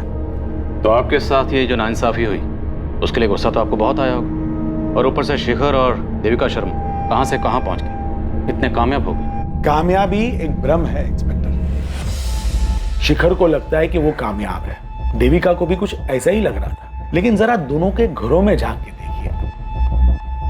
शिखर अकेला रहता है, ना अपनी बीवी का रहा और ना देविका का, और देविका के साथ क्या हुआ वो तो आप जानती ही हैं। और इसे आप अपनी कामयाबी मान रहे हैं। देविका की सुपारी देकर आपको क्या फायदा हुआ? सुपारी? मैंने रिश्वत देने के नाम पे कंपनी छोड़ दी और आप सुपारी देने की बात कर रहे हैं? मैं उसूलों वाला आदमी हूँ सर। बिजनेस में उसूल तो आप मानते नहीं। जानवी का इस्तेमाल किया। मेरे बारे में कई सारी अफवाहें फैली हैं मार्केट में, लेकिन ये मर्डर करवाना मेरा तरीका नहीं है। मैं खिलाने पिलाने में यकीन रखता हूँ। देखिए, जानवी ने जो किया अपनी मर्जी से किया और उसकी बराबर कीमत मिलती रही उसे, और जानवी की मदद से नए कॉन्ट्रैक्ट पाने में हम हमेशा शिखर से आगे रहे हैं। तो देविका को मरवा के मुझे क्या फायदा होगा? सर, देविका के मरने से मुझे कोई फायदा नहीं, और वैसे भी मैं भैया के साथ बिजनेस करना चाहता ही नहीं हूँ। मैं तो बस इतना ही चाहता हूँ कि सावित्री भाभी और विवेक वो अपने घर वापस चले जाएं, और शिखर भैया प्रगति को फिर से अपना ले। जब से उसने लव मैरिज किया है तब से भैया ने सारे रिश्ते उसके साथ तोड़ दिए। तो आपको क्या लगता है देविका शर्मा के मरने से सबसे ज्यादा फायदा किसे हुआ होगा? शिखर बावेजा। देविका उससे रिश्ता तोड़ना चाह रही होगी और शिखर ने उसके लिए अपने परिवार को घर से बाहर निकाल दिया। शिखर एक बहुत ही इगोइस्टिक इंसान है, उसे मंजूर नहीं कि कोई उसे ना कहे, और इसीलिए उसने देविका को मरवा दिया। शायद देविका का पति पुरुषोत्तम, अगर शिखर भैया और देविका ने शादी कर ली होती तो सबसे ज्यादा नुकसान पुरुषोत्तम को होता, क्योंकि वही है जो अपनी बीवी कमाई पे सालों से पल रहा था। सब अपनी कहानी, अपनी सोच बयां कर रहे थे, सच की राह में झूठ की धूल उड़ा रहे थे ताकि सभी अपना सच ढक सके। लेकिन देविका शर्मा के मर्डर का सच सामने आने वाला था। लालच की वजह से हुई एक चूक इस केस का रुख बदलने वाली थी। 50,000 गिनने में कितना टाइम लगता है? जल्दी करो ना, माँ बीमार है मेरी। अरे कहाँ लेकर जा रहे हो? मैंने कुछ नहीं किया है।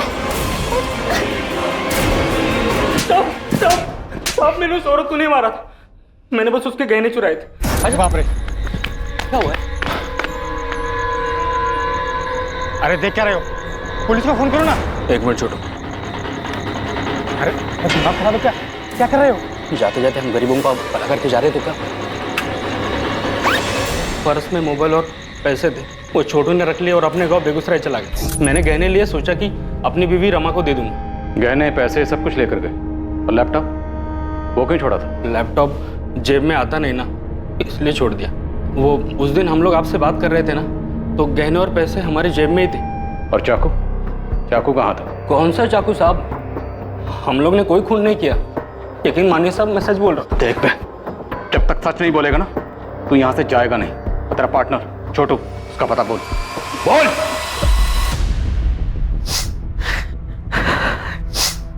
तुम बार बार यहाँ क्यों आते हो? और कहाँ जो शिखर शर्म है। मैंने विद्युत को बहुत मनाया, लेकिन वो यहाँ काम करना ही नहीं चाहता है। अब पता नहीं कैसे गुजरा होगा हमारा। हाँ ठीक है, मैं हर महीने कुछ ना कुछ भिजवा दूंगा, लेकिन दोबारा यहाँ मत आना। हमका बहुत बहुत धन्यवाद शिखर सर। समझ में नहीं आता कि तुम्हारे जैसे बगैर रीढ़ की हड्डी वाले आदमी को देविका कैसे मिल गई।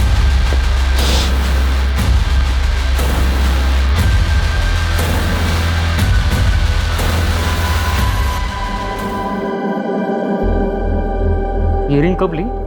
शिखर ने दी, प्रपोज किया है, शादी करना चाहता है। तुमने क्या कहा? अभी कुछ जवाब नहीं दिया, सोच रही हूँ हाँ कह दूँ। वो विद्युत को अपनाने के लिए तैयार है। और मेरा क्या होगा? पुरुषोत्तम, अपने बलबूते पर चलना सीख लो। मुझे जितना जलील करना है कर लो, पर मुझे छोड़ने की बात मत करना। छोड़ो मुझे पुरुषोत्तम, मैंने कहा छोड़ो। विद्युत की वजह से अभी तक सोच रही हूँ, अगर बात हमारी होती तो कब का डिसाइड कर चुकी हूँ।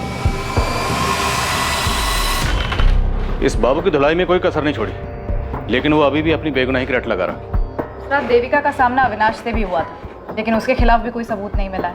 बाबू अविनाश दोनों के कॉल रिकॉर्ड्स क्लीन है, और बाबू का कोई क्रिमिनल रिकॉर्ड भी नहीं, तो मतलब पक्का ये कोई पर्सनल मामला। पर्सनल मामलों की जानकारी कोई करीबी दे सकता है। साहब मैं जाता हूँ।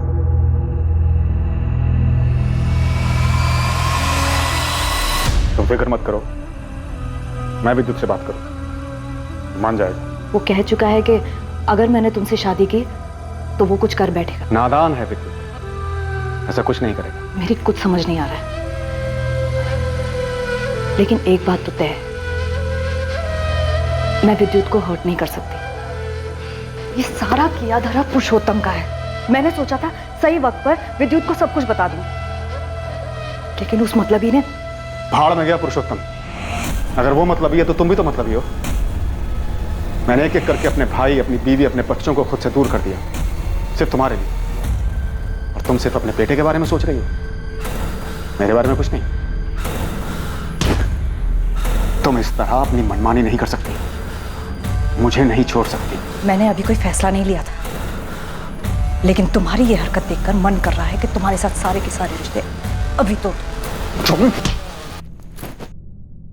मैं सावित्री नहीं जो तुम्हारी सारी बदतमीजियां सहूंगी।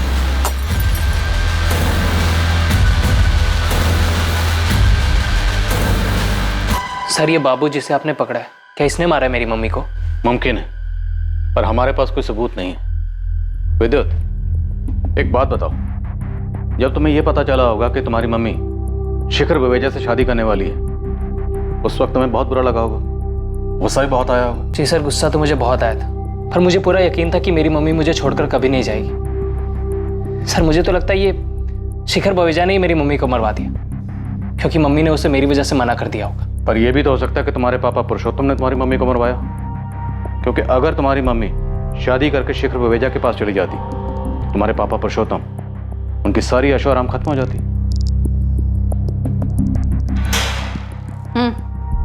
चल बाबू, तेरी छुट्टी।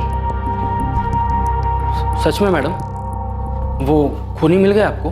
हाँ मिल गया, तू जा। वैसे मैडम किसने किया खून? हेलो जी सर, ठीक है मैं अभी आता हूँ। लेकिन खून किया किसने? जी जी पापा भी यहीं हैं, उनको भी लेके आता हूँ। ये सब क्या है इंस्पेक्टर? आपने मेरा टाइम वेस्ट करने के लिए मुझे यहाँ पर? सर मेरी मम्मी को किसने मारा है?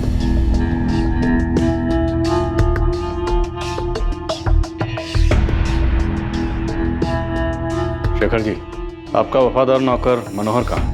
कल शाम से काम पर नहीं आया, उसका फोन भी नहीं लगा। हमारी कस्टडी में। व्हाट?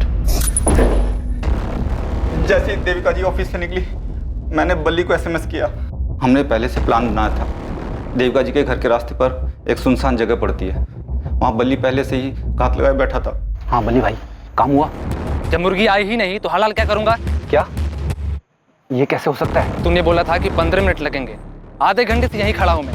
10 मिनट और रुको प्लीज, वो जरूर आएगी। बाद में पता चला कि अविनाश ने देविका जी का रास्ता रोका था। ये बल्ली कौन है? तुझे कहाँ मिला? बल्ली मेरे गांव का है। कुछ देर बाद देविका जी वहां से गुजरी और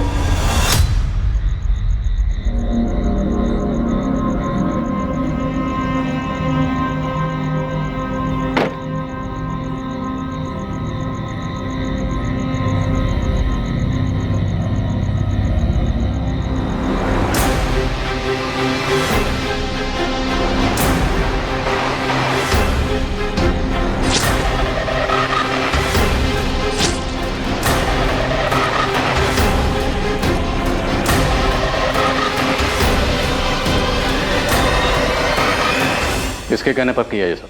मालकिन को उनका घर मिल जाए इसलिए कि हमने ये। सावित्री के कहने पर? नहीं साहब। तो किसके कहने पर? प्रगति, तुम्हें लगता था कि देविका के चले जाने से तुम्हारी माँ को उनका घर, उनका पति वापस मिल जाएगा, इसलिए सब किया? हाँ, और ऐसा हो भी जाता अगर आप लोग बीच में ना आते तो। आप लोगों से कोई शिकायत नहीं है मुझे। आप लोग तो अपनी ड्यूटी कर रहे थे, कोई मनमानी नहीं जैसे शिखर बावेजा ने की मुझ पे, मेरी माँ और मेरे भाई पे। जब मैंने अपने पसंद के लड़के से शादी करनी चाहिए तो उसने मुझसे सारे रिश्ते तोड़ दिए, लेकिन जब देविका से रिश्ता जोड़ना था तो मेरे भाई और मेरी माँ को घर से निकाल दिया। मुझसे बर्दाश्त नहीं। और तुमने मनोहर के जरिए देविका को मरवाने की सुपारी दी। और क्या करती मैं? जिंदगी भर अपनी माँ को रोते हुए उदास देखती। और तुमने मनमानी करने की सोची? चाहे जितना ही मना करूं, पर हूं तो शिखर बावेजा की बेटी ही ना, शायद मनमानी खून में दौड़ती है। शिखर बवेजा ने तुम्हारे साथ, तुम्हारे भाई के साथ, तुम्हारी माँ के साथ ज्यादती की, पर देविका का कत्ल करके तुम कातिल बन गई। अपनी तो जिंदगी बर्बाद की ही की, साथ में मनोहर की जिंदगी भी बर्बाद कर दी। एक बार मुझसे तो कहा होता, हम मिलके तुम्हारे माँ और भाई को संभाल ले। गलती मेरी है, मैंने ही इसकी बात नहीं मानी। हिम्मत करके मुझे शिखर को छोड़ देना चाहिए था। शायद अपने दुख के आगे मैं ये समझ ही नहीं पाई कि मेरे दुख का मेरे बच्चों पे क्या असर पड़ रहा है। मुझे माफ कर दे प्रगति।